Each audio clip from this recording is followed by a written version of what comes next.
Buenas tardes, amigos. Muchísimas gracias a todos por su presencia.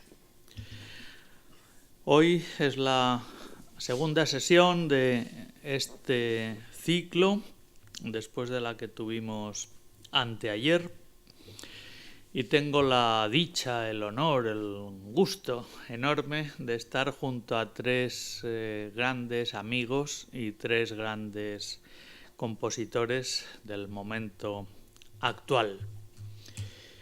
Allí tenemos a Jacobo Durán Loriga, Jorge Fernández Guerra y a mi derecha Santiago Lanchares. Alguno de ustedes estuvo anteayer también en la primera sesión, y como en ninguna de las tres, ni siquiera en las tres, cabe pensar utópicamente en cubrir un campo tan vasto como es el de la creación contemporánea, pues no cuesta nada darle a cada una de las sesiones un enfoque distinto en cuanto a los temas a tratar, para que sean complementarias unas con otras para aquellos de ustedes que sigan más de una sesión.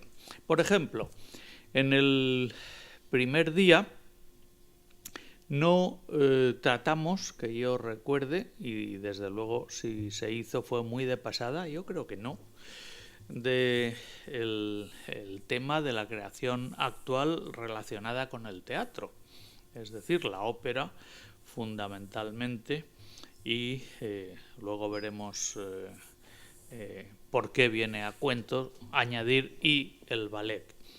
Si hablamos de música y acción, claro, María de Alvear, una de las protagonistas de la primera sesión, gran parte de su producción tiene una dimensión teatral, escénica, de acción, visual, como ustedes la quieran llamar.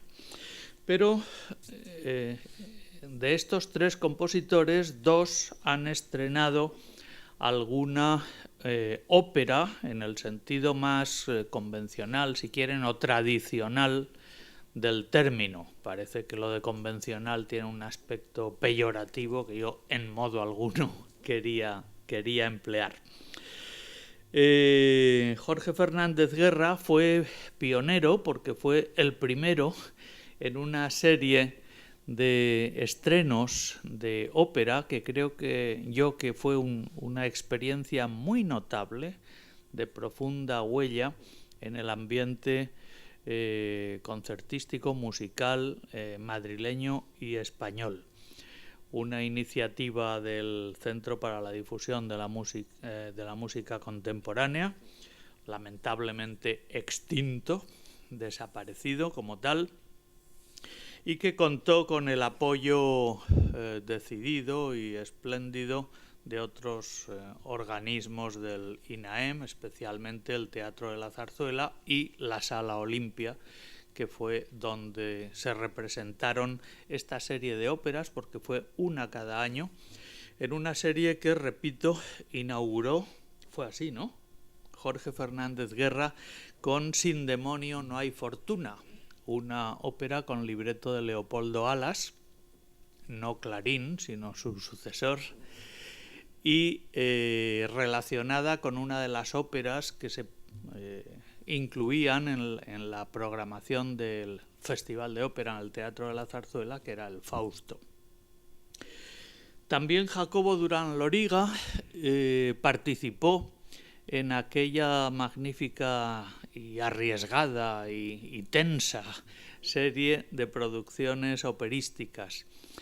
Él con un libreto de Carandell basado nada menos que en Shakespeare. El título de su ópera fue Timón de Atenas, 1987, la de Jorge, 1992, la de Jacobo.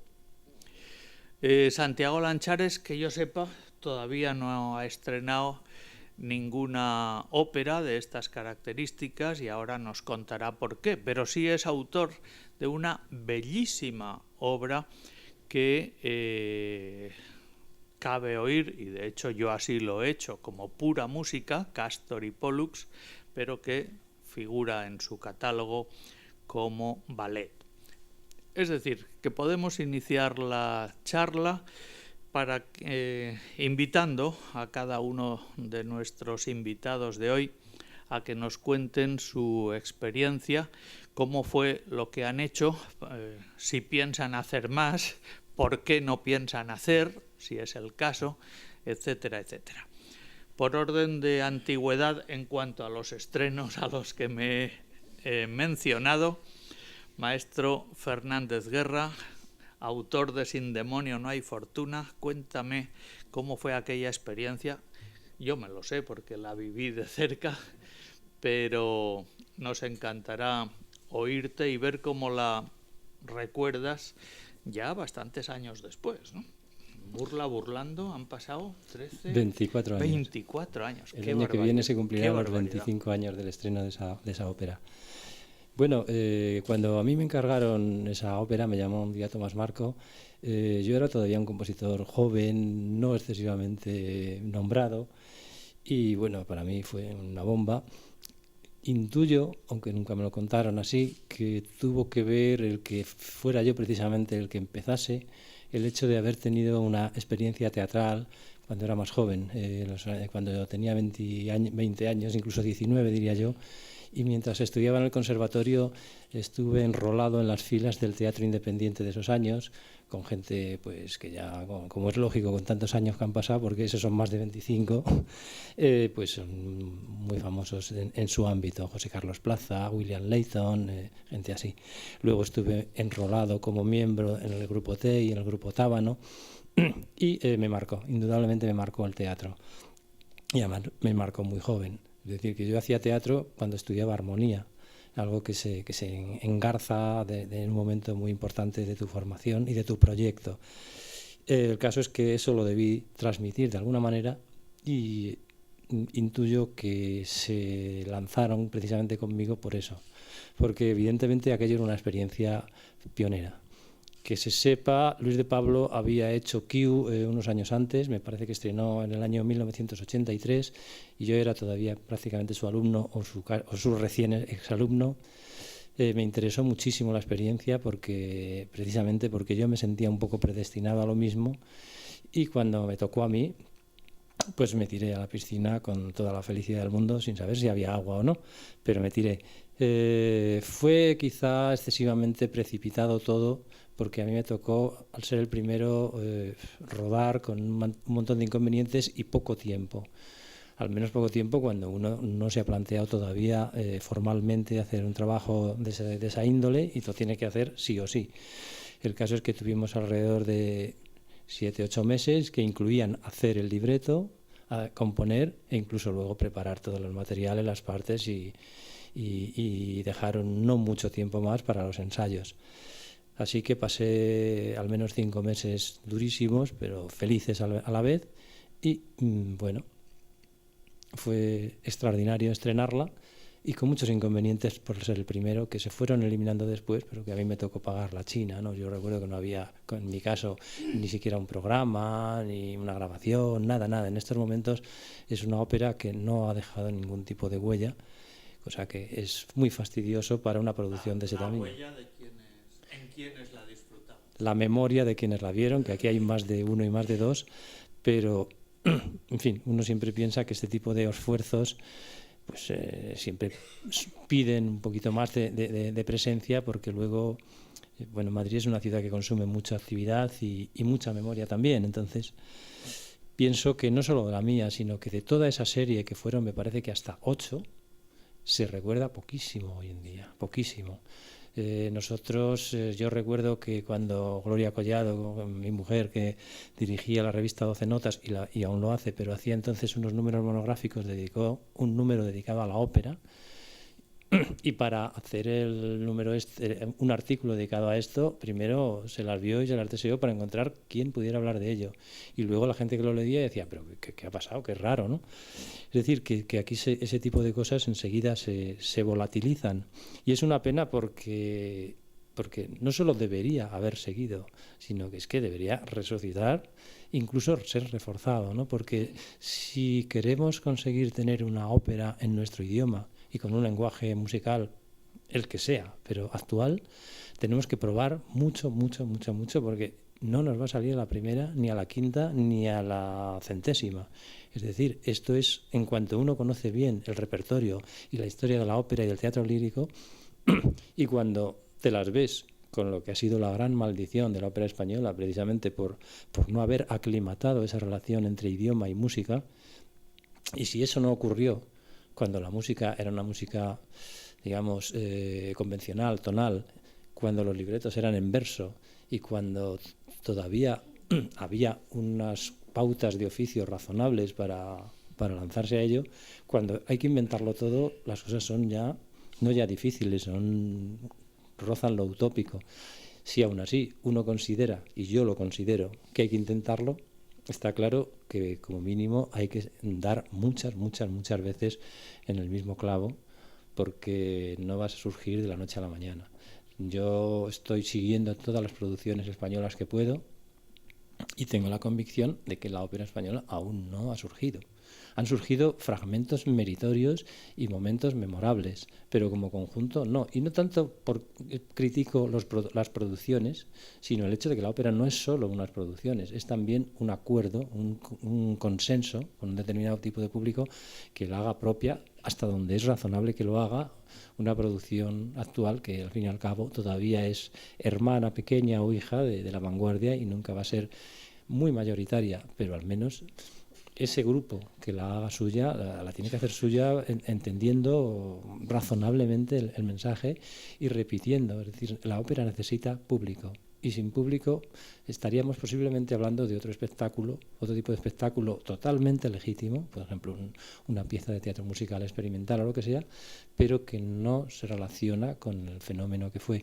Yo lo que considero, y eso lo he dejado lo más claro que he podido en el libro que he escrito dedicado a la ópera contemporánea, es que de una forma o de otra cualquier ópera que se haga hoy tiene que caber en una definición general de lo que ha sido la ópera de todos los tiempos. Esto cada vez empieza a ser más difícil porque la ópera de todos los tiempos es ya una cosa enorme, son 4 siglos de historia multiforme, con muchísimo tipo de experiencias culturales, momentos esplendorosos, catástrofes, muertes, resurrecciones, etcétera, etcétera. Pero de una forma o de otra debemos ser capaces de encontrar algún modo de definición en el que quepa toda la experiencia. Y si no, pues entonces claramente lo que hacemos es un tipo de espectáculo experimental o un tipo de espectáculo musical con escena, que los hay magníficos y que los seguirá habiendo y magníficos, pero que creo que sería un poco abusivo llamarle ópera porque sí. O sea, de hecho se llama ópera porque sí a muchísimas cosas. Que si ópera pop, que si ópera no sé cuánto, sí, que si ópera de no sé qué, que si ópera de tal. Se supone que la ópera lo cuenta todo. De pronto un día uno lee el periódico y dice la cantante pop no sé qué que ha salido de una crisis de barbitúricos va a ser protagonista de una ópera sobre su vida.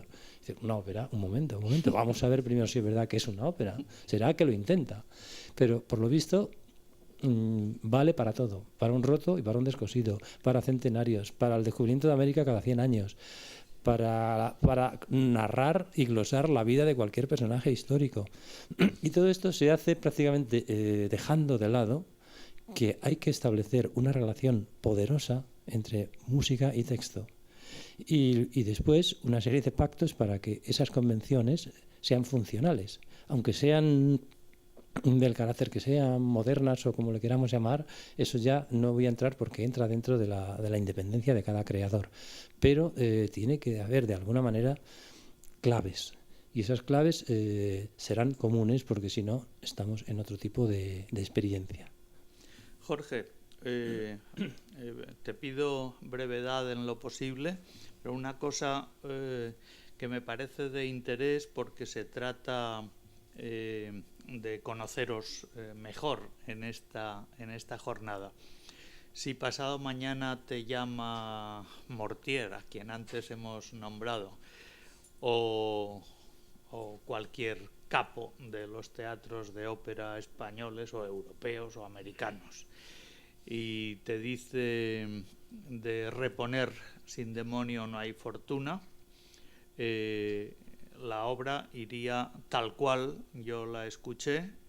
En otras palabras, la has revisado, la someterías a revisión, te sientes orgulloso hoy de ella. ¿Cabe reponer sin demonio no hay fortuna la semana que viene? Bueno, los capos, por regla general, siempre hacen ofertas que no se pueden rechazar.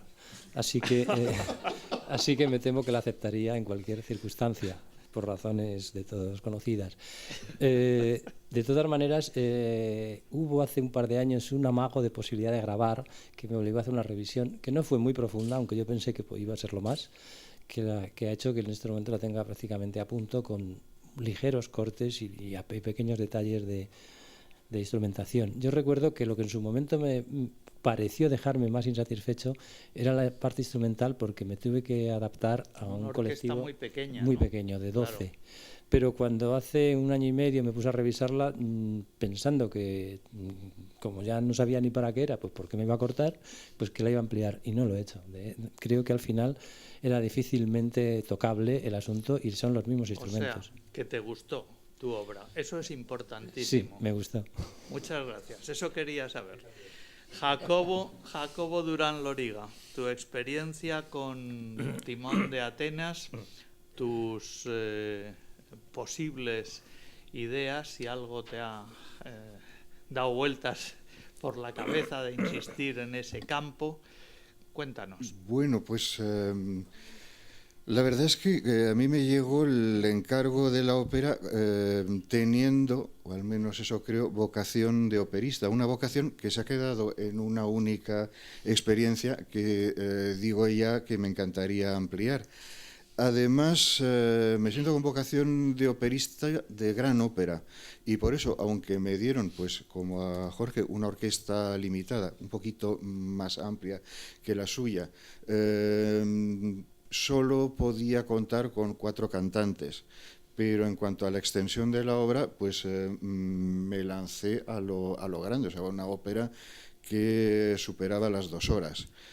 Y con una historia pues también grande. Has mencionado antes a Shakespeare como inspirador de la obra. Efectivamente, tanto Carandel como yo pues, tenemos pasión por Shakespeare, y enseguida llegamos a un acuerdo sobre el interés que podía tener y la enorme modernidad del tema de Timón de Atenas, que no es otra cosa que el odio. Sigue estando muy vigente, ¿verdad? Y pues hay una cosa en cuanto se toca el tema de la ópera que me sigue afectando mucho, y es lo fácilmente que se habla hoy del multimedia como si fuese un invento reciente. Yo creo que no hay multimedia mayor que la ópera. Además, es un multimedia que acepta todas las innovaciones que se quiera. Que se quiere meter cine, se mete cine en la ópera, ¿por qué no? Que se quieren meter medios electroacústicos también, procesamiento por ordenador, no hay ningún problema. Todo cabe en la ópera, siempre y cuando, como ha dicho muy bien Jorge, y coincido en eso con él, tengamos una especie de perspectiva histórica, que todo lo que se ha hecho con el nombre de ópera siga siendo ópera. Entonces, ese sentido del gran espectáculo es algo que siempre me ha atraído, y especialmente con el uso de la voz. Claro, para mí la ópera tiene que tener voz, y tiene que tener voz cantada. No me parece el campo idóneo para hacer grandes experimentaciones en el terreno de renovar la vocalidad. Eso se puede hacer con electroacústica, incluso en vivo, pero tiene que llegar una historia, tiene que llegar un texto de alguna manera para que de verdad estemos hablando de una ópera. Y ahí pues servirme de una historia clásica como era la de Timón de Atenas, con un libreto que además consiguió que fuese muy divertido Luis Carandel. reduciendo los personajes, porque en el texto de Shakespeare son un montón, y yo no tenía nada más que 4 cantantes. Hizo ahí una jiberización de personajes absolutamente admirable, con la participación de algunos mimos y personajes mudos para poder completar la cosa. Y yo creo que quedó en el trabajo de texto, francamente, una cosa interesante. Yo no quise ser muy experimental, y eso que había hecho algunos trabajos previos, como me sentía ya inclinado a la ópera, de tanteo, pues de escritura con voces, tanto en coro como solistas. Aquí no pude contar con coro, espero algún día poder hacer una ópera con coro. Ya había tanta otra cosa, y había hecho algunas pruebas de escritura, por ejemplo, con cuartos de tono, con técnicas avanzadas, que luego en definitiva me sentí inclinado a descartar a la hora de la verdad, por facilitar de alguna manera la realización de ese proyecto. Facilitarlo hasta cierto punto, porque me consta que encontrar los cantantes para hacer Timón de Atenas fue una labor realmente meritoria. De hecho, fueron cantantes muy importantes y que sudaron tinta, vamos. Sí, concretamente. Cada uno de ellos. Sí, pero había uno, el protagonista, que aparte de estar cantando, prácticamente estaba en escena todo el tiempo. Sí. Se le pedía que fuese a ratos tenor y a ratos barítono, y eso costó encontrarlo, pero se encontró, y de hecho pues ha hecho una magnífica carrera Francesc Garrigosa después, incluso como contratenor, que sí llego a saberlo. Lo que sí sé es que le hice sufrir a José Luis García del Busto, que estaba esperando la partitura. Yo me marché a un exilio neoyorquino a componer en paz. Y bueno, hasta allí te perseguí. Hasta ahí. Y me llevaban faxes urgiéndome del Teatro de la Zarzuela para que fuese enviando parte de la obra. El caso hasta que no la tuvieron entera, no se animaron a mover la cosa. Pero bueno, pues fue desde luego uno de los periodos más intensos compositivos que he tenido. Y para mí, desde luego, es una experiencia satisfactoria que me encantaría repetir más pausadamente y a ser posible sin las limitaciones que tenía aquel proyecto, que era heroico en muchas cosas. Pero claro, tener que pensar la ópera con medios reducidos, cuando la ópera es casi el lujo por definición. Es que es una cosa que no se compatibiliza bien con lo de no puede usted pasar de 15 instrumentistas. Sí, bueno, salvo que la idea de partida te lleve hacia la llamada hacia una ópera de cámara. Claro, hacia la ópera de cámara, que desde luego no era mi ambición. Caso, ¿no? En cuanto al montaje, pues tuvo sus historias. Sobre todo una, bueno, no todos se ríen, por alguna razón será. Esto era el año 92. Cuando, bueno, pues todavía quedaban pasos que dar en el teatro en cuanto a aquello del destape y el aperturismo y esas cosas. Y a mis espaldas se contrató a un actor porno. ¿Qué le vamos a hacer? Para lucir sus desnudos, de cuyas cualidades yo era absolutamente inocente, y que cuando me encontré ante la cosa manifiesta, pues no supe decir que no, pero se llevó el protagonismo al que en su día aspiró Luis Carandel, y yo también discretamente, pues todavía sigue recordándose la ópera, como se puede ver, por aquella historia, ¿verdad? Bueno, es curioso que había 2 desnudos, femenino y masculino, y nadie miraba a la chica. Ya se podía ser un heterosexual absolutamente radical. No tenía ningún interés el desnudo femenino. ¿Qué le vamos a hacer? De hecho, yo no lo recordaba. Bien. Santiago, hacia donde todos. Yo soy muy vulgar.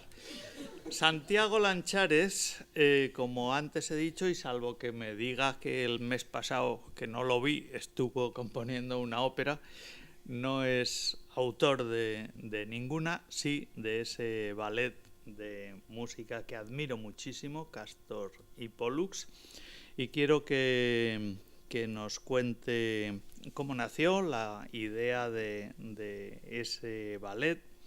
¿Se ha representado como tal? No, pues que nos cuente también esa, si me permites llamar, frustración, porque si uno escribe un ballet supongo que aspira a ver esa música danzada, y si ronda por su cabeza una vez más la idea, la incitación operística, si alguna vez has encontrado un texto que hayas visto con posibilidades, si aspiras a que alguien te invite a entrar en ese terreno, etcétera. Pues no, todavía no me he planteado escribir ninguna ópera o ninguna ópera de cámara. Yo creo que si alguna vez hago una, la primera que haga será una ópera de cámara. Sí, ópera de cámara con pocos instrumentos. Porque bueno, pienso que gran parte de la ópera, por ejemplo, del barroco, es ópera de cámara en cuanto a instrumental, ¿no? Instrumentistas. Porque suele ser un pequeño grupo de no más de 15 o 14 instrumentistas como teníais vosotros, y sin embargo es gran ópera, ¿no? Ahí tenemos, bueno, Monteverdi, Lully, Händel, que han escrito grandes óperas, y en cuanto a instrumentalmente son óperas de cámara. Quizá en cantantes el número sea más, dependiendo de los casos, ¿no? Pero bueno, yo antes de escribir una ópera, yo querría trabajar más la música vocal, es decir, la relación entre texto y música. Que bueno, aunque he escrito algunas piezas, unas al principio de todo, sobre unos poemas de José Ángel Valente, y ahora últimamente he vuelto, después de tantos años, a retomar el texto como guía compositiva. Sí, en mi caso es una guía de composición. Concretamente he hecho pues una especie, no se puede llamar una canción porque dura 13 minutos, pero bueno, es sobre un texto de Góngora que me han pedido hace poco FES Clásica, la asociación FES Clásica, y se ha estrenado en Valencia, en los Ensems, hace el mes pasado. Y bueno, ha sido volver a retomar esta relación con el texto. ¿Qué poema de Góngora has escogido? Pues he escogido un fragmento de la fábula de Polifemo y Galatea, sí. Concretamente la parte, porque no todo, como sabéis, la fábula es un poema largo, es una fábula que dura, creo que son 70 octavas reales, y bueno, es mucha tela. Pero para mí no era, la mayor parte de la obra de Góngora, de esta obra, no es apta para poner la música con voz, porque tiene una estructura narrativa, es alguien que narra la historia, pero yo al trabajar la voz prefiero que el que canta cuente algo personal, no cuente. Entonces, bueno, puede ser muy bien como una especie de gran recitativo, pero no como algo íntimo que el cantante evoque sus propias pasiones o emociones. Y entonces hay una parte hacia la parte final en la que Góngora, siempre él tan discreto y tan poco dado a las exhibiciones personales, ahí sí que pone en boca de Polifemo canta su amor a Galatea, ¿no? Y entonces este fragmento es el que he escogido para hacerlo. Bueno, es casi podría ser casi una pieza escénica, un monólogo, más bien, ¿no? Pero vamos, de ahí a la ópera todavía queda mucho. Bien, y entonces esto es en cuanto a la ópera. Del ballet de Castor y Pollux, y ¿cómo surgió? Pues surgió porque bueno, el pianista Nanda Sutherland, entre sus muchísimas actividades, aparte de ser un gran pianista solista, él también tiene muchos grupos o pequeños grupos, y uno de ellos lo formó con Miquel Bernat, un percusionista el que dirige el grupo Drumming. Aquí en Madrid es muy conocido porque viene a tocar con frecuencia, tanto con el grupo como él en particular. Tenían un dúo y me pidieron una pieza. Y empecé haciendo una pieza de 6 o 7 minutos, pero al final aquello fue creciendo y al final se convirtió en un ballet de cerca de 1 hora de duración. Con lo cual ellos no sé si se esperaban tanto, pero vamos, yo abusé de su confianza y les hice una obra que, bueno, que les exige mucho trabajo y es difícil, pero ellos, bueno, se han volcado en ella y la han grabado. Recientemente ha salido en disco. Entonces, ¿por qué este tema? ¿Por qué el tema de Castor y Pollux? Pues esto fue una casualidad. No es que yo encontrase esta historia, es un mito griego, es uno de los mitos, digamos, secundarios, ¿no? Aunque en él sí que interviene Zeus, interviene Leda, que es la madre de Helena, que luego dará lugar a la guerra de Troya, pero bueno, Helena es la hermana de Castor y Pollux. Y yo no lo escogí. Digamos que un día, estando Ananda conmigo, yo le hablé del material musical que estaba empleando en la pieza, que era una serie de notas que tenían la característica de que tenían dos grupos de notas gemelas. Y de ahí, de gemelas surgió Géminis, él era Géminis, y mirando Géminis vimos que las 2 estrellas Géminis son Castor y Pollux, que después de toda su historia Zeus les puso ahí en la constelación. Y bueno, esto me abrió el campo a esta historia, que luego fue la que puse música. Luego vi que tenía ingredientes la historia como para desarrollarse ampliamente, y fui haciendo, bueno, poco a poco, porque esto no fue hecho de un tirón, sino que fui haciendo a lo largo de varios años, mientras también hacía otras cosas, fui ampliándolo, y al final pues así surgió. Pero por otro lado son estas coincidencias que te dan en el clavo de cosas en las que tú estás metido. Todo esto me puso en primer plano el mundo clásico, el mundo griego, el mundo mediterráneo, y con toda una serie de características, tanto por su cultura como por su geografía. La cultura porque, bueno, digamos, la cultura griega es la base de la cultura europea, y luego la geografía del mundo mediterráneo, pues esta luz y quiero decir que yo me siento mucho más cercano por carácter y por sensibilidad al mundo luminoso del Mediterráneo que no a las brumas nórdicas, que tienen también sus ventajas y sus cosas interesantes, pero digamos que ahí hubo una confluencia de intereses que me llevó a hacer una música que, por otro lado, quise buscar un poco esa luminosidad, esas pasiones primarias que se encuentran en el mundo griego, y bueno, y así fue. ¿Y hay perspectivas de que sea representada? Pues hay algunas perspectivas.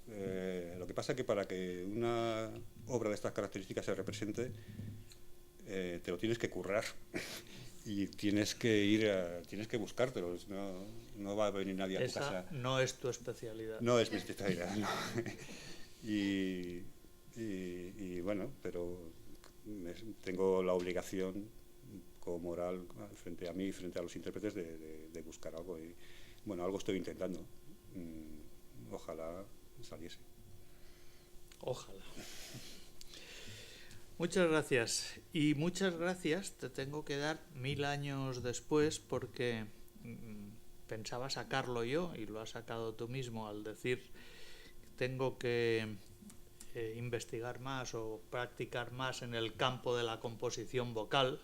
Inmediatamente he pensado en las primeras obras que yo conocí y que alguna de ellas al menos creo que programé como programador entonces, que eran sobre textos de José Ángel Valente, sí, un poeta que yo no conocía entonces, debo confesar, y que me dio a conocer este chico que tengo a mi derecha y que nunca te lo agradeceré bastante. Para mí fue una revelación y por esas casualidades de la vida, pocos años después, coincidimos José Ángel Valente y yo coorganizando actividades en torno al 4º centenario de San Juan de la Cruz, que era su máxima, era la máxima autoridad en la materia. Y bueno, lo que yo pude disfrutar de la compañía y de la charla con José Ángel Valente, de hecho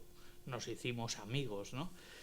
Y bueno, luego su prematura muerte puso el punto final más lamentable, ¿no? Pero que fue una experiencia preciosa para mí, que tiene su origen en 2 obras de Santiago Lanchares sobre aquel señor de Almería al que yo no me había acercado. Gracias. Seguimos con otro tema que creo que puede dar juego y que tampoco tocamos anteayer en la primera sesión. Estamos hablando de la creación musical contemporánea, de los problemas, de las aspiraciones, de las maneras de proceder y de entender la música de unos y otros compositores, pero ciertamente los compositores, como cada cual, se tienen que ganar la vida y la composición es un modus vivendi no siempre suficiente. Esto implica que, y así ha sido a lo largo de toda la historia, como es obvio, que muchos compositores no son o no han sido exclusivamente compositores y han hecho otras actividades paralelas, no opuestas, no de espaldas a la suya principal, pero que sin duda les ha entretenido, les ha restado tiempo y energías de lo que es su vocación principal. Antes me he referido al Centro para la Difusión de la Música Contemporánea, el CDMC, como un organismo extinto, desaparecido recientemente, especialmente querido por mí porque lo dirigí unos años y que en los últimos años, muchos, ha dirigido, y muy bien, Jorge Fernández Guerra, que ha sido el último director de ese organismo que venía funcionando desde el año 85, si no recuerdo mal. Bien, pero, por ejemplo, Jacobo Durán Loriga, sin duda, muchos de ustedes, si no todos, pues han seguido durante mucho tiempo su actividad radiofónica con un programa en vivo y en directo de contenido informativo y crítico, a veces polémico, etcétera. También Santiago Lanchares durante muchos años, muchas temporadas, ha hecho programas de radio de otro tipo. Él escribía guiones, no te recuerdo nunca ante el micrófono, ¿es así? ¿O sí presentaste programas? No, en aquel tiempo sí, pero hace 3 años así sí que volví con...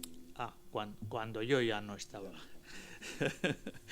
En mis tiempos hizo programas deliciosos, pero siempre escritos para que fueran leídos por locutores, etcétera. Por supuesto, los 3 han ejercido en algún momento y de forma muy diversa la enseñanza.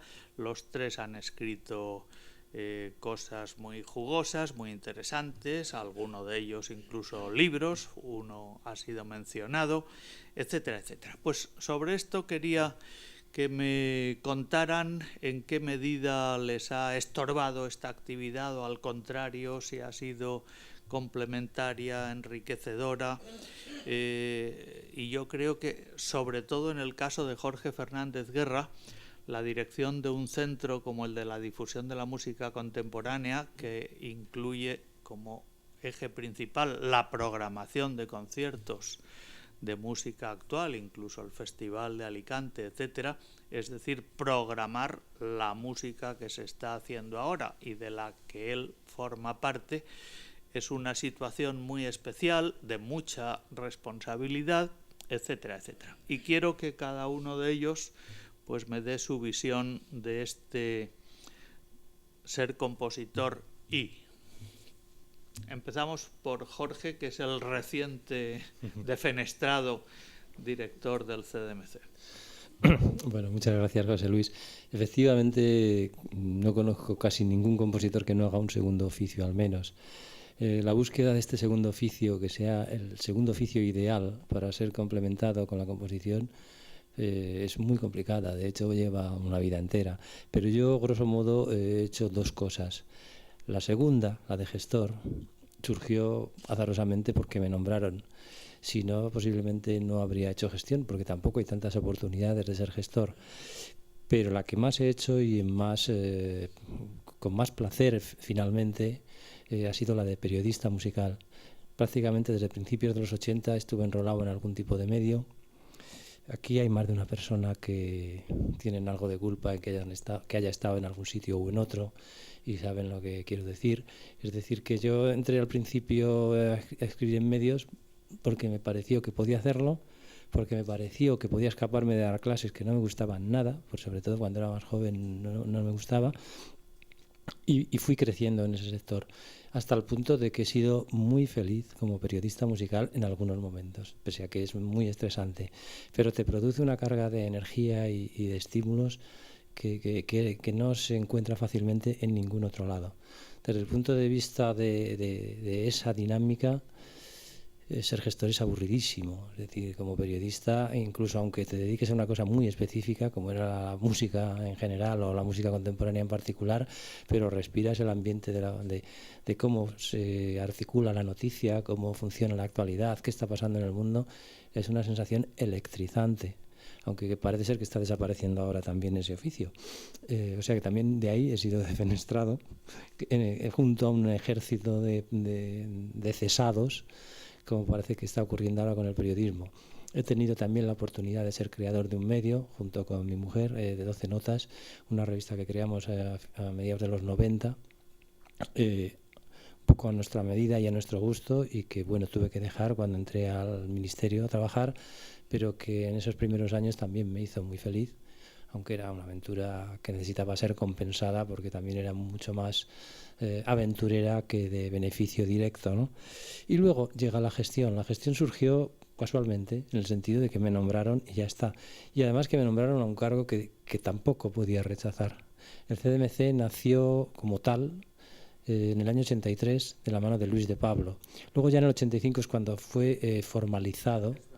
Fue formalizado porque en ese año 83 era más bien un proyecto a base de una subvención y que Luis de Pablo se las entendiera como pudiera con ella, hasta el punto que después de año y medio le dio un infarto y lo dejó y salió corriendo y nunca más volvió a hacer nada, pese a que durante muchísimos años había sido un organizador de conciertos modélico en nuestro país, desde los finales de los 50 hasta el infarto, ¿no? Cuando lo cogió Tomás Marco en el 85, lo constituyó oficialmente como parte del ministerio, y a partir de ahí ya tiene una vida orgánica y se convierte en una línea de actividad del Ministerio de Cultura de apoyo a la música contemporánea. A mí me nombraron en el año 2001 y por lo tanto he estado básicamente 10 años, casi. Creo que con Tomás Marco, grosso modo, más o menos los mismos, aunque teniendo en cuenta, y menos mal que no está porque discutiríamos por ello, que hubo un periodo en que Tomás Marco lo cuenta como director, pero realmente él estaba en funciones y quien lo dirigía era José Luis. Pero el caso es que nominalmente lo era y por lo tanto entre los dos juntamos 20 años de los 27 años de la historia del centro. Era importante para mí porque cuando Luis de Pablo empezó en el año 83 yo todavía era su reciente exalumno y lo vi nacer, es decir, cuando empezaron a hacerse los primeros conciertos, cuando se lo ofrecieron, de hecho, pues nos lo contaba todavía en el conservatorio o los que íbamos a su casa y tal, ¿no? Y lógicamente estábamos magnetizados. Una compañera mía fue la primera secretaria que tuvo y de alguna manera tuve ahí un estreno importante en la primera temporada y de alguna manera era un poco hijo del CDMC. Así que cuando en 2001 me lo ofrecieron, me pareció que redondeaba un poco la trayectoria. Nunca se me ocurrió pensar que conmigo moriría. Es decir, se sabe que en un cargo público puede ser cesado en cualquier momento y hay que tomarlo con la natural deportividad porque esas cosas pasan. Y de hecho, aguantar 10 años es una proeza. Pero lo que no cuenta es que tiren al barreño, tiren con el barreño el agua, el niño y todo, ¿no? Entonces, que lo hayan desmontado, aunque han hecho a continuación un centro que hereda gran parte de sus funciones, pero simbólicamente es un golpe fuerte para lo que significa que el Estado asuma una defensa de la música contemporánea como proyecto y como concepto. Pero bueno, yo ya soy el afectado y tampoco puedo extenderme en ello porque siempre se podrá decir, claro, ¿y tú qué vas a decir? En todo caso, fueron años intensos y años en los que evidentemente tuve que dejar de lado la proyección de mi trabajo. Era inevitable, aunque me fastidiase. No podía haber la menor interferencia ni la menor sospecha de que como compositor tuviera algún beneficio de dirigir el único centro del Ministerio de Cultura dedicado a la música contemporánea. Aún así, pues he seguido desarrollando actividades y recibiendo encargos y ayudas en otros organismos que no dependían del Ministerio o que lo hacían de una manera tangencial. Pero evidentemente no es lo mismo que estar prácticamente diciendo no me programas, no, mi música no se programa aquí, ni allá, ni tú me lo ofreces, etcétera, etcétera.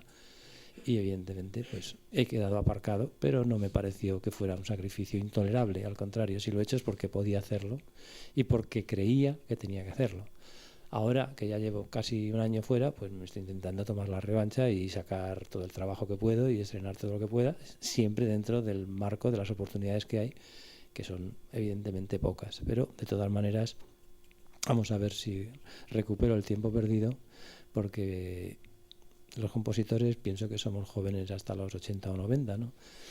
Así que todavía tengo años para recuperar esa pausa. Por supuesto que sí, y eso esperamos y además te agradecemos y te felicitamos por ello.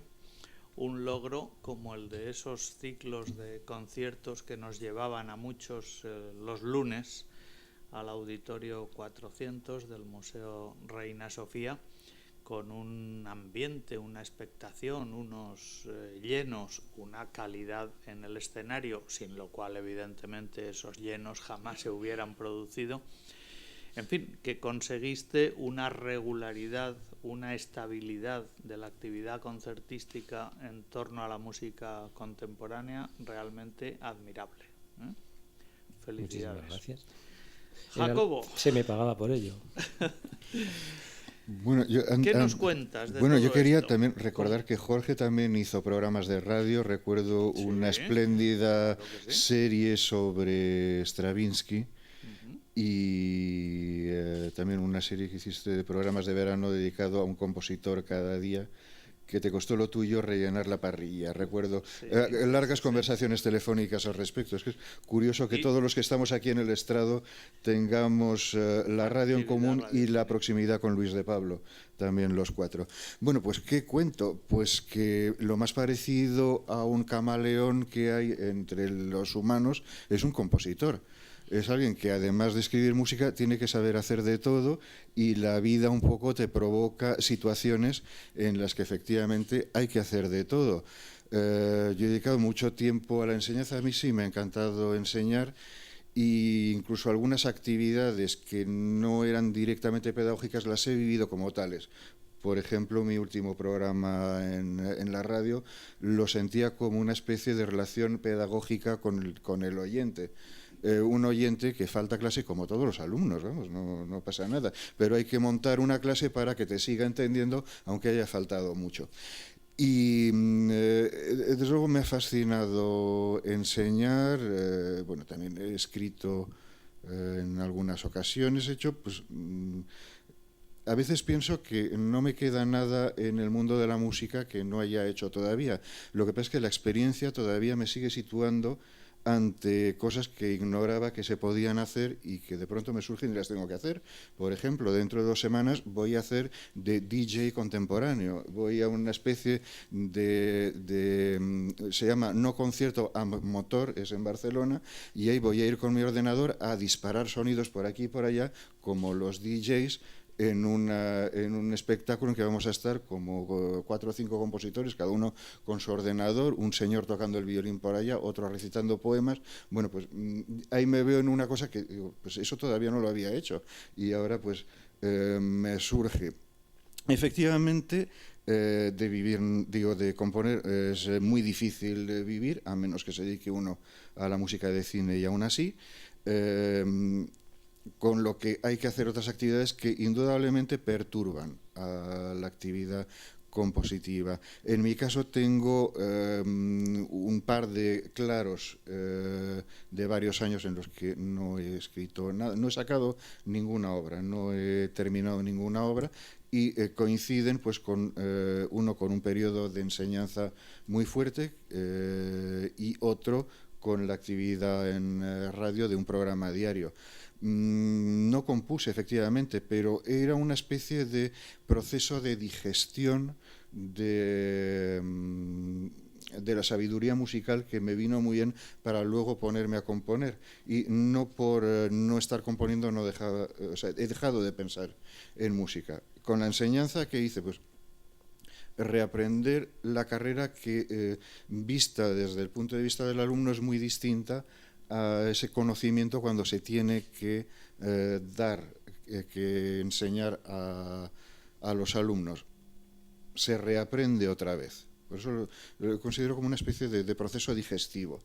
Y con el programa de radio de la Noche Cromática, bueno, era un programa que era una verdadera locura, porque tratábamos la música desde el gregoriano, o bueno, desde las músicas étnicas, hasta lo que se iba a estrenar al día siguiente.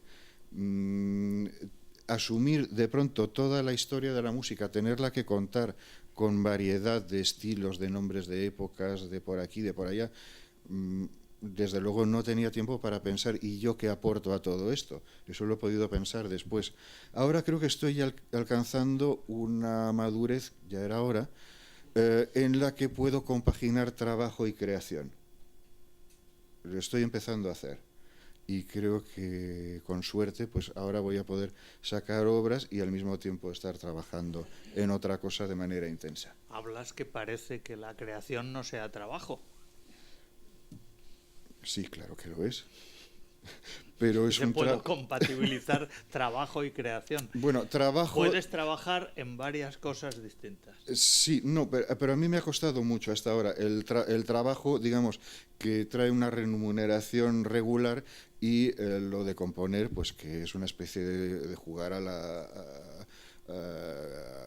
una rifa y a veces te toca, otras veces no te toca, de pronto vas mucho ahí a la loto y no se saca nada durante años y luego de pronto toca varias veces. Es una cosa de bastante locura y no se puede confiar en ello para nada. Claro que es trabajo crear, desde luego, y con sus sinsabores y con sus alegrías, como cualquier otro. Lo que pasa es que, bueno, pues no tiene la disciplina de un horario y una serie de cosas que para mí sí han resultado bastante incompatibles con el trabajo creativo.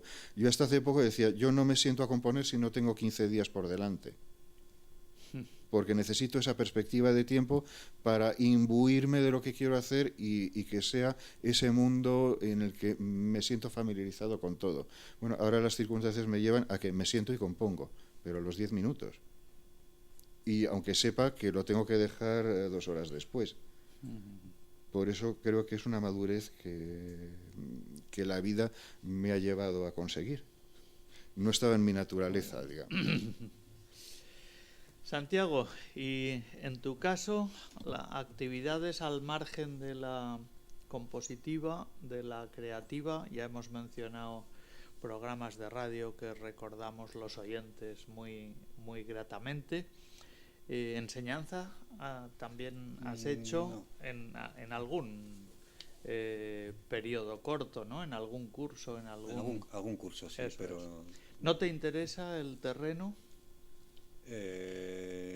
No me ha interesado porque no me ha surgido la oportunidad. Si me hubiese surgido quizá lo hubiese hecho, pero no, porque durante muchos años, 14 años, estuve trabajando en Radio Clásica, digamos como colaborador. Y entonces ahí ya lo tenía cubierto todo. Estaba, por un lado, estudiando en el conservatorio, armonía, contrapunto, etcétera, y al mismo tiempo estaba trabajando en la radio. Era la manera que tenía de pagarme los estudios, claro. Porque yo ya entonces, cuando estaba estudiando en el conservatorio, cuando entré en el conservatorio ya tenía mis años, ya empecé con 23 años, entonces tenía que trabajar. La radio me sirvió, bueno, pues para eso, para poder vivir mientras estudiaba.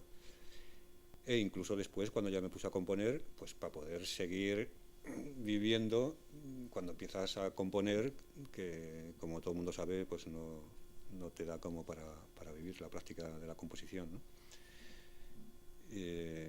Entonces, bueno, sí, estuve todos estos años, los primeros años y durante muchos años, muy contento porque suponía el estar allí, el estar haciendo programas que más o menos cada año o cada 2 años iba cambiando, era conocer todo el panorama de la historia de la música, que es inmenso, muy bien sabes, hay muchísima música, muchísimos autores. Parece que en la historia ves así que son unos pocos siglos y demás, pero bueno, luego te pones a ver obras y autores y dentro de autores obras y es un patrimonio inmenso. Pero bueno, llegó un momento que eso ya estaba colmado y de hecho pues el tener que hacer un programa diario, un guión diario, todos los días de octubre a julio, pues llega un momento que te cansas, sobre todo porque bueno, ya digamos has interiorizado, ya conoces toda esa historia de la música que querías conocer más o menos, pero ya no me aportaba nada y entonces lo dejé. Lo que sí he estado haciendo en los últimos años es de productor musical.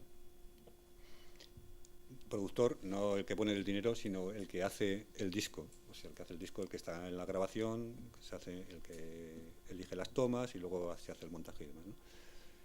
Y esto sí que me satisface mucho más que la radio, sí. Sí, porque en la radio lo que haces es presentar obras.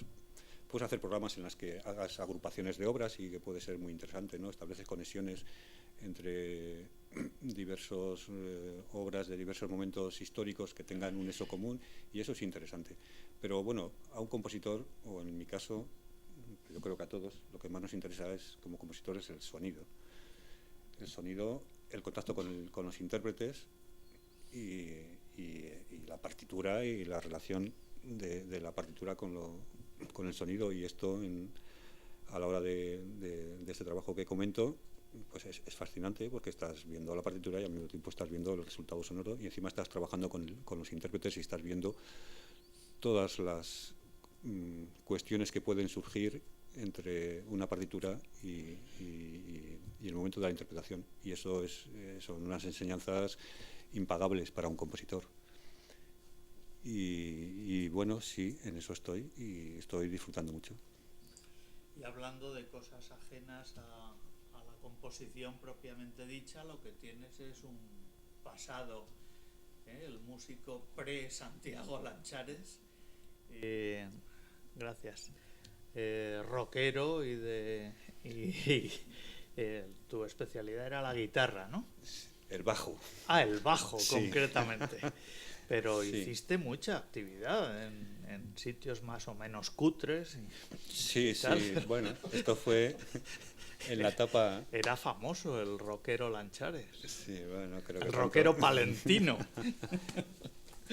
Sí, esto fue en la etapa previa a la entrada en el conservatorio que comentaba antes. Fue tu inicio en la música realmente, ¿no? Bueno, mi segunda etapa. Mi inicio en la música fue de niño, en el coro, en un colegio religioso en el que estaba, y bueno, pues allí, digamos, me dijeron tú al piano, y con 9 o 10 años, ¿no? Entonces, ese fue el inicio. Entonces, bueno, pues estaba en un coro en el que cantábamos a Tomás Luis de Victoria. Eso, bueno, es una experiencia definitiva, ¿no? Pero bueno, también tocaba el piano, estaba en una rondalla, bueno, en fin. Ese fue mi inicio en la música. Luego, cuando salí del colegio, pues yo estaba en una ciudad que no era Palencia, era Ponferrada, en el Bierzo, en donde no había conservatorio. Y yo con 14 años pues quería la música. Y entonces pues me compré una guitarra y aprendí por mi cuenta la guitarra y me puse a tocar la guitarra. Y luego de ahí pues llegó un momento en el que, en vez de seguir estudiando, tuve la oportunidad de meterme en un grupo, de esos grupos de rock, que entonces no había tanto rock, era más bien pop, pero ya empezaba a haber rock. Y luego tuve una vida de bohemio, me vine a Madrid con la guitarra, con el bajo al hombro, y bueno, y me dediqué en los años, a finales de los 60, principios de los 70, a tocar en grupos de rock, con una vida totalmente bohemia, totalmente desconectado de mi familia. Y bueno, pues lo que quieren, a lo que les gusta a los jóvenes, ¿no? Hacer su vida. Entonces nos íbamos de casa, ahora sí permanecen en casa de los padres, muy bien. Pero también se pierden muchas cosas y muchas incertidumbres que, bueno, que estaban muy bien. Entonces, bueno, estuve acompañando a cantantes famosos, porque digamos en aquel momento lo que nos gustaba era el rock, era muy minoritario en aquel momento, ¿quién lo diría? Ahora que está por todos los lados, ¿no? Pero con el rock no se podía vivir. Entonces, o bien pues podías vivir acompañando a cantantes famosos, melódicos, que les llamaban. Y bueno, tengo ahí sí una vida bohemia previa al conservatorio. Luego llegó un momento que dije, bueno, esto no da más de sí, yo necesito conocer más la música a fondo, porque esto se acaba. Y entonces fue cuando entré en el conservatorio, sí. Y sí, en ese tiempo me ganaba la vida de esa manera. Bueno, una de las frases que ha dicho en su última intervención Santiago Lanchares se refería a lo fascinante que le resultaba, lo necesario, incluso la relación con los intérpretes. Ha dicho como intermediario imprescindible entre la partitura, que es el proyecto que deja sobre el papel el compositor, y el disfrute de la misma en concierto, que es su finalidad. Pues bien, en ese proceso es obvio que aparece el intérprete como figura indispensable. Llevamos años venturosamente sacando pecho, presumiendo de que tenemos en España un espléndido momento creativo. Hay muchos compositores de talento, muchos compositores de buen oficio y sobre todo de muy diversa orientación estética, aunque se puedan, por supuesto, englobar distintas líneas, pero en fin, que hay variedad y calidad en la creación musical actual, en las 5 generaciones que hay en activo, desde los muy mayores, como el nombrado Luis de Pablo o Cristóbal Halffter, o gente que queremos mucho todos los que estamos aquí y que se acaban de ir, como Carmelo Bernaola o Ramón Barce, desde esa generación hasta la de los pipiolos, dicho con el mayor cariño y respeto, que han empezado a estrenar cosas más que dignas, pues son en definitiva 5 generaciones en danza, y en todas ellas con niveles muy considerables de calidad. Pero creo que otro tanto se puede decir, quizá no desde hace tanto tiempo, pero sí desde luego en los últimos lustros, de los intérpretes. Creo que actualmente los compositores tenéis una relación espléndida y muy positiva para vosotros con instrumentistas, cantantes también, pero quizá sobre todo instrumentistas, directores de altísimo nivel, ¿no? Quería que me comentarais cada uno de vosotros qué opináis sobre esto, incluso, ¿por qué no?, decir los nombres con los que más sintonía o más agradecimiento sintáis con respecto a lo que han hecho con vuestra música. Jorge, empezamos, vamos siguiendo el mismo orden. Bueno, la verdad es que para los que llevamos 3 décadas de carrera o incluso más, 3, 4 décadas de carrera en el mundo de la música, el cambio es tan espectacular que resulta difícil explicarlo a los jóvenes que lógicamente ya no quieren oír batallas. Pero es que hace 25 o 30 años el nivel interpretativo era bastante tremendo, con muchas excepciones. Todo el mundo sabe que siempre ha habido buen viento en Valencia, que ha irradiado por todas partes, y no solo de España, que ha habido excelentes percusionistas, nos quejábamos mucho de la cuerda con razón, etcétera, etcétera, pero aún así, sobre todo cuando se trataba de música contemporánea, la queja era generalizada. Había unos cuantos pioneros heroicos que hicieron un trabajo magnífico en solitario, pero que no podían suplir lo que era verdaderamente acompañar un movimiento creativo a la altura de ser un país europeo. Y desesperábamos diciendo, esto no va a solucionarse nunca, porque como forma parte de un proyecto educativo, etcétera, etcétera, y eso es lo más difícil de conseguir en un país como el nuestro, tan del día a día, estábamos un poco desesperanzados. Y de pronto, los últimos 10-15 años, todo ha cambiado. ¿Qué puede haber ocurrido? Bueno, las explicaciones estándar que se dan, que son ciertas pero no son todas, evidentemente, son la eclosión de las jóvenes orquestas en España, que han hecho que casi siendo adolescentes los jóvenes se integren en ellas y aprendan, tengan una experiencia que antes no habían tenido y que salgan de ahí magníficamente preparados. Jorge, perdóname, de las jóvenes orquestas y de las orquestas, no de jóvenes. Quiero decir, cuando yo llegué a Madrid y empecé a oír música, en España había 3 o 4 orquestas dignas de tal nombre.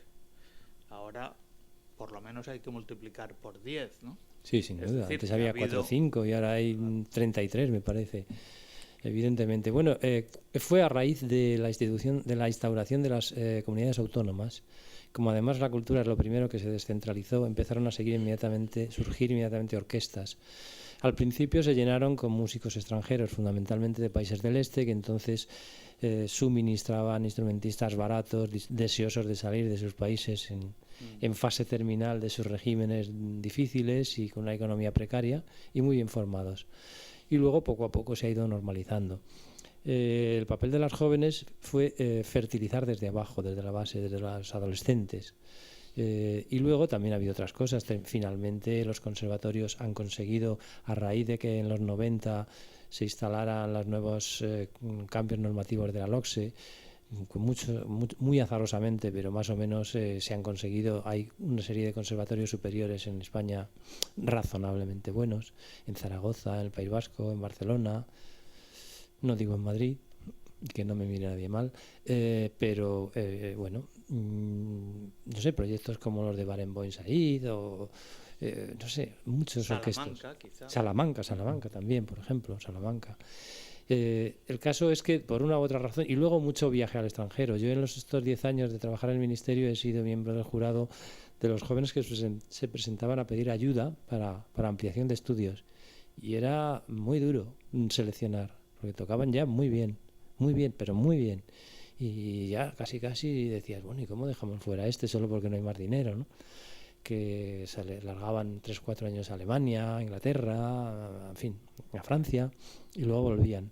El caso es que súbitamente, por lo menos cuando uno tiene cierta edad, parece que súbitamente, seguramente para otros de una manera más gradual, se crearon una generación de intérpretes magníficos.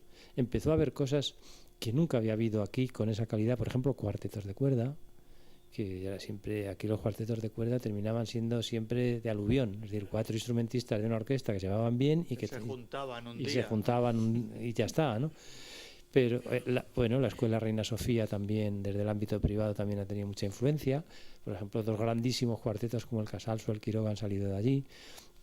El caso es que por una serie de razones y la eclosión generacional, la normalización de muchas cosas ha hecho que de pronto ahora el nivel, los últimos 2-3 lustros, como tú dices, es magnífico. Todavía para nuestro ámbito, para el contemporáneo, faltan cosas. Falta que se les dé estabilidad institucional y económica para que haya grupos. Los 8 o 10 grupos excelentes que hay en España todavía no tienen una profesionalización absoluta, tienen que compatibilizar con alguna orquesta o con otro trabajo en otro sitio, pero ya hay grupos con personalidad, proyecto y trayectoria. estamos hablando de aproximadamente 10 en España de alto nivel que pueden llevar el pabellón bien alto. Me preguntabas antes sobre alguna experiencia personal, alguna filia especial. Yo voy a citar, sobre todo por ser lo último, la experiencia de mi último estreno, que fue antes de ayer, justo cuando la sesión... Sí, coincidiendo nuestra sesión. Con la primera sesión, con la sesión de apertura de este ciclo. Yo estrené en otro local mi última obra, Los niños han gritado, a cargo del ensamble Residencias, que es básicamente la agrupación de 2 tríos, el de neopercusión y el tribarbós, más una serie de invitados para la ocasión. Es un grupo por el que yo aposté mucho en mi periodo del CDMC y que está consiguiendo unos logros impresionantes que ya lo tenían en sus formaciones previas. Bueno, voy a poner solo un ejemplo para no aburrir. Esta obra incluye una parte que es de alguna manera la transformación de una pieza para violonchelo solo que yo escribí para ser encenada en París por el violonchelista del ensemble intercontemporain Pierre Strauss, y no pudo con ella, no pudo. Se estrenó en París y me pidió muchas disculpas, me dijo que era cuestión de tiempo, no pudo. El material está ampliado, pero en la parte de cello es básicamente intacto, y el violonchelista del tribarbós, José Miguel Gómez, lo ha tocado perfectamente y lo ha grabado esta mañana sin fallar una sola nota. Bueno, evidentemente ahí tenemos un ejemplo de que no es que tengamos nada de que avergonzarnos, sino de que, como nos descuidemos, estamos en disposición de ofrecer al mundo más de una sorpresa.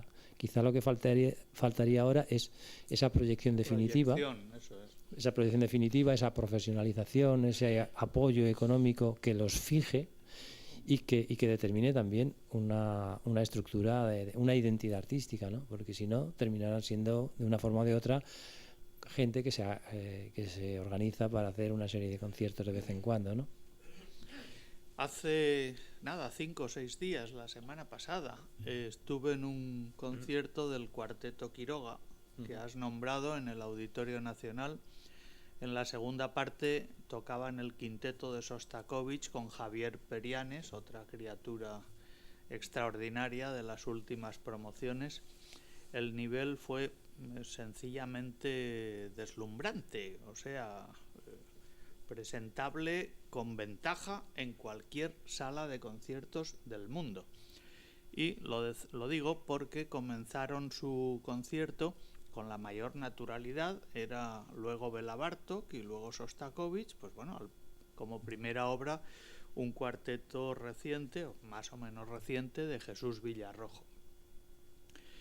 Estuve con Jesús Villarrojo antes y después del concierto y decía, casi llorando, que no era consciente hasta aquel día de lo que había escrito. Y cosas como muy tremendas que si las dices en público parece, pues eso, que son frases efectistas, pero si se la dices a un amiguete que está a tu derecha, pues tienen otra dimensión, ¿no? Me dijo: José Luis, el oír una obra escrita por ti tocada así es algo inenarrable, nos convierte en seres privilegiados. Estaba flotando, sencillamente, ¿no? Y es efectivamente un ejemplo más, como el que acaba de poner Jorge, de qué niveles estamos alcanzando. Antes Santiago ha nombrado a Ananda, con el que ha hecho 1000 proyectos conjuntos con unos niveles estupendos. En tu caso, Jacobo, ¿quieres mencionar algún nombre o alguna experiencia en este campo? Una experiencia... Tenemos que ir terminando ya, ¿no? Sí, tengo penita. Una experiencia que fue pues en esa vida camaleónica en que uno tiene que cambiar de actividad para luego seguir componiendo. Tuve una experiencia absolutamente inolvidable, que fue la creación, ayudado con otras personas, alguna que está aquí presente en esta sala, de lo que fue primero el proyecto Gerard, luego el proyecto Guerrero y luego el proyecto Dejó de Ser.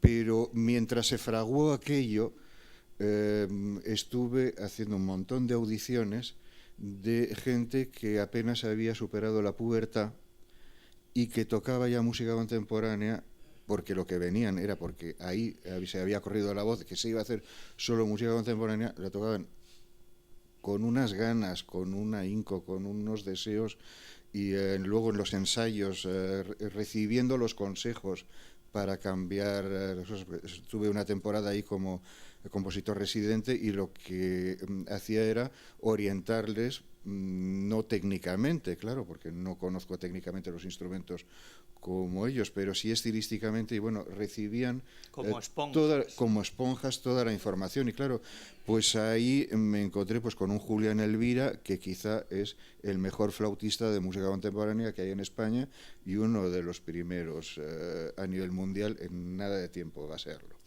Un Salvador que toca el clarinete. Tengo debilidad por los vientos, ¿qué le vamos a hacer? Que toca, que es un verdadero placer, además, cualquier estilo, porque esa es una de las ventajas que hay ahora, es que entre esta gente ya no existe esa diferencia de el intérprete de música clásica que mira con desdén la música contemporánea y el que solo hace música contemporánea y cualquier cosa que no sea hacer multifónicos y efectos raros lo mira con desprecio. No, es gente que hace estupendamente Schubert y estupendamente Berio y no les pasa nada, y lo bueno es que además saben cambiar de sonoridad. También, para no quedarme en los vientos, recuerdo a Ana María Alonso. Quizá no tenía superada todavía la pubertad cuando llegó con su viola, y era una cría absoluta, y bueno, pues ahora la veo con los mejores grupos que han hecho muy bien en captar a esa gente que seleccionamos en su día. O sea que claro que tengo magníficos recuerdos.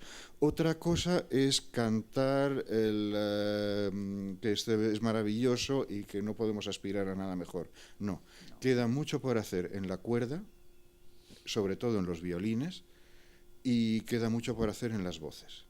Hay poca gente dispuesta a trabajar repertorio contemporáneo. Con un matiz, las voces, por tradición y por fisiología, siempre empiezan más tarde. Y el otro matiz, lo de las cuerdas. Yo estoy interviniendo desde hace unos años en bastantes jurados, sobre todo de jóvenes músicos, las becas de juventudes musicales, algún concurso, etcétera, y estoy oyendo cosas extraordinarias, ¿eh? O sea que ya hemos mejorado muchísimo, sí. Pero muchísimo con respecto a hace 20 años, pero vamos, ni color. Pero es que estamos empezando, como quien dice, a mejorar. Lo que viene es francamente bueno. Es un gusto. Santiago, cierra la sesión con algo brillante, es la coda. En modo mayor tiene que acabar. Bueno, ellos que han tenido una experiencia más directa lo han contado muy bien. Yo solamente querría decir en este aspecto, bueno, que es verdad, que es cierto, que yo lo he comprobado, tanto en el grupo Residencias que ha dicho Jorge, como en el proyecto Gerard, que luego Guerrero, o primero Gerard, Guerrero, sí, en ese orden, sí. Como en el chiste de vídeo. He tenido la suerte de que me interprete música y bueno, yo resaltaría el nombre, para mí ha sido fundamental, de Ananda Zuckerman. ¿Por qué? Porque él se decidió a grabar toda mi música para piano, la que tenía en aquel momento. Entonces, gracias a él están ahí, están grabadas obras como, por ejemplo, mi sonata para piano, que no creo que se toque alguna vez más, espero que sí, ¿no? Pero que va a ser muy difícil que alguien las toque. Otra vez él la grabó y la tocó también en un concierto, ¿no? Entonces, bueno, era una obra que me salió especialmente difícil, pero Ananda es un pianista extraordinario, y gracias a él, bueno, a eso, él luego también me impulsó, porque no solamente es que toque aquellas obras que tú tienes hechas, sino que En mi caso, yo creo que también me ha influido en la línea que he seguido después, ¿no? Me ha influido aunque es muy discreto, pero bueno, yo conozco sus gustos, ¿no? Y como coincidían con los míos, digamos que me ha ayudado a quitarme prejuicios o miedos para seguir una determinada línea que estaba en mí desde las canciones de Valente, pero que, digamos, él me ha ayudado. Entonces es el ejemplo de cómo un intérprete puede influir en un compositor de una manera más allá de que toque bien la obra, ¿no?